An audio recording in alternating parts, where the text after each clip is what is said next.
Story 1. The Whispering Tent Location, Oregon, 2017.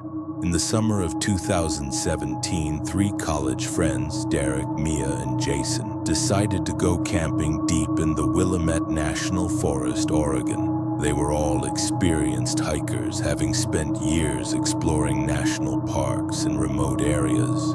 This time, they wanted to go off-trail, deep into the wilderness to escape the noise of civilization. They hoped to reconnect with nature and each other. The trio set out in the morning, trekking for hours along overgrown paths, and eventually found a small clearing next to a babbling creek. It felt peaceful, a perfect spot to set up camp for the night. The only sound was the rustling of the trees in the water, an idyllic scene. As they gathered firewood, they joked about the eeriness of being so far from other people. That evening, they sat around the campfire, laughing and sharing scary stories. The forest around them felt still, almost unnaturally quiet. The crackling of the fire and the occasional hoot of an owl were the only sounds in the darkened woods. But as midnight approached, the atmosphere seemed to shift. The usual sounds of the forest, rustling leaves, chirping insects, suddenly fell silent. A deep, unsettling quiet settled in, and the three friends exchanged uneasy glances. Just as they were about to mention how weird it was, Mia's voice broke the tension. "I think I hear something," she whispered, her voice trembling slightly. She had been staring at the tent, her eyes wide. Derek turned toward her. "What do you mean?" Mia nodded toward the dark silhouette of the trees surrounding them. "It sounds like whispering. It's faint, but it's definitely voices, like people talking, but I can't make out the words." Jason stood up from the fire and walked toward the tent, unzipping the flap slightly to peek outside. The forest was still and empty. There were no other campers, no animals, just shadows and a thick, suffocating quiet. The whispering continued. It was distant but growing louder, almost like a dozen voices all murmuring at once, coming from all around them. The language was indecipherable, a mixture of hushed tones and faint laughter. Jason, now visibly shaken, closed the tent flap and quickly zipped it up. "I'm not going out there, there's no one." But that's not normal. The three friends huddled together in the dark, trying to make sense of what they were hearing. The whispering seemed to be moving closer, circling their tent. It was as if something or someone was walking around them in the night. At one point, Mia swore she heard someone say her name in a low, guttural voice. Her heart raced and she frantically shook Jason awake. They all lay still, afraid to make a sound. Suddenly, the whispering stopped. The silence was deafening, and then, as if the night was mocking them, the sound of footsteps began.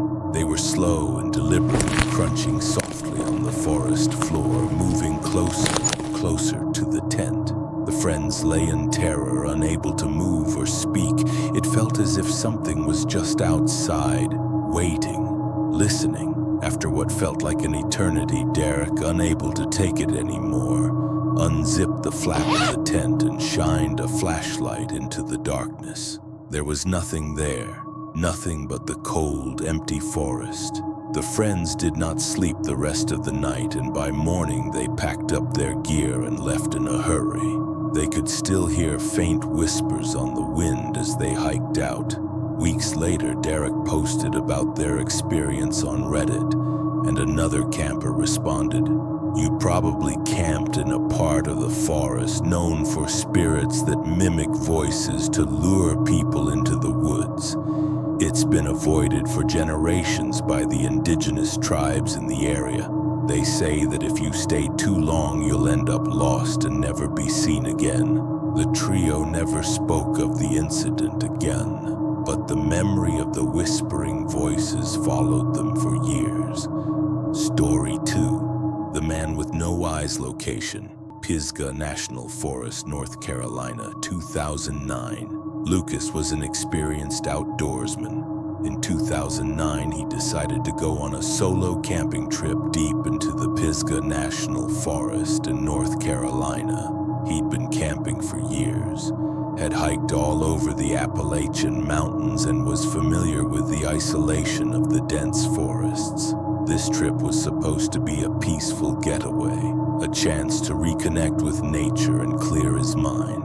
He found a remote campsite by a rocky ridge, a secluded spot far off the beaten path, and settled in for the night. The area was quiet, eerily quiet. Even the wind seemed to avoid that particular part of the forest. As dusk turned to night, Lucas sat by the campfire listening to the crackling of the flames. He noticed how the night seemed darker than usual. The shadows in the trees felt thicker, more oppressive. Still, he brushed it off, attributing it to the remoteness of the spot. But when the fire was nearly out, Lucas stood to stretch, his eyes scanning the woods. That's when he saw it, a figure standing motionless at the edge of the tree line. It was tall, pale, and unnaturally still, as though it had been standing there for hours without moving an inch. Thinking it was another hiker, Lucas called out, "Hey, is someone there?" There was no response. The figure didn't budge. It wasn't even breathing. Lucas felt a chill run down his spine. This was no ordinary camper. He stood there watching the figure, waiting for any kind of movement, but the figure remained still, as if it was just watching him. It was then that Lucas realized something was horribly wrong. The figure had no eyes. The space where its eyes should have been was smooth, hollow, like the empty sockets of a skull. Frozen with fear, Lucas remained silent, hoping it would leave, but the figure didn't move. It simply stood there, staring. At that moment, Lucas did the only thing he could think of. He grabbed his flashlight and shined it directly at the figure. The beam illuminated its face, but it didn't flinch.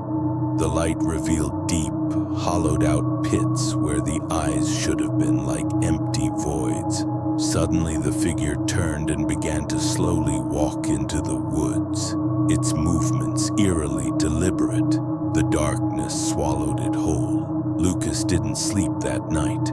His eyes remained wide open, his heart pounding in his chest. The air felt thick with something malevolent, like something was just waiting for him to let his guard down. By morning, he packed up and left in a hurry, not daring to stay another minute. He didn't see the figure again, but he couldn't shake the feeling that something was still watching him, following his every move. Years later, Lucas spoke with a local elder who shared stories of an old Appalachian legend, a man with hollow eyes who roams the woods at night, seeking lost souls. The legend was rooted in tragedy, dating back to the 1800s when a tragic accident claimed the life of a hermit who had lived alone in those very woods. According to the tale, the hermit's spirit now wanders the forest, stealing the sight of those who gaze too long into the trees. Story 3. Something was buried. Their location: Black Hills, South Dakota, 2013. In 2013, 5 friends from Rapid City decided to spend a weekend camping in the Black Hills of South Dakota.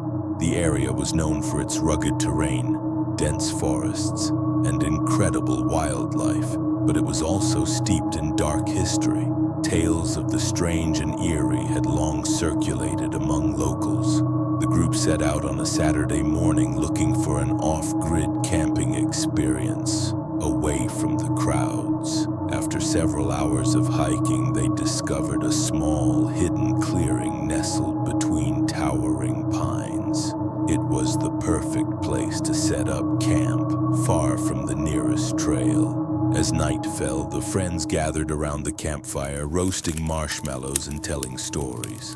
The air was cool, the moon hidden behind a thick cloud cover, but there was something unsettling about the quiet. No wind, no animals, just the crackling of the fire. The next morning, one of the friends, Rachel, suggested they explore the area a bit further. They hiked a short distance through the woods, and that's when they stumbled upon something strange. A shallow pit, half covered by leaves and rocks, as if someone had tried to bury something quickly. At first, they assumed it was an animal's den or a discarded campsite. But as they got closer, Rachel noticed the tarp. It was tightly wrapped around something that looked too large to be an animal. Her curiosity got the best of her, and she urged the others to help her investigate. As they carefully uncovered the tarp, they revealed a long, heavy object. Rachel gasped, her hand flying to her mouth.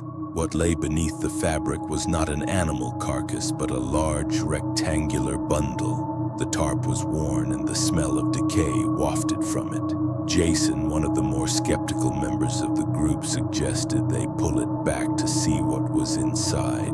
When they did, they saw a pale, skeletal hand poking out, half buried under a pile of dirt and leaves. Panic set in. Rachel screamed and took a step back. The others froze, staring at the hand as it twitched almost imperceptibly. "I don't think we should touch it," said Kyle, his voice trembling. "What if it's someone?" They all agreed to leave and report it, but something inside them told them not to stay another minute. As they gathered their things, they heard a loud, dragging sound from behind them, followed by a deep, guttural growl. Not an animal, but something far more sinister. By the time they turned to look, the pit was empty. The object, the tarp, even the bones were gone, as if they had never been there at all. The group quickly packed up and left in silence, never speaking of the incident again.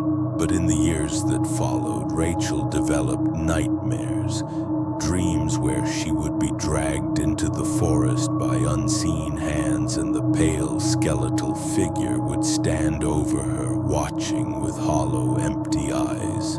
Local legends talk of a place where the forgotten are buried, where those who disturb the land are cursed to be haunted by the spirits that roam the Black Hills.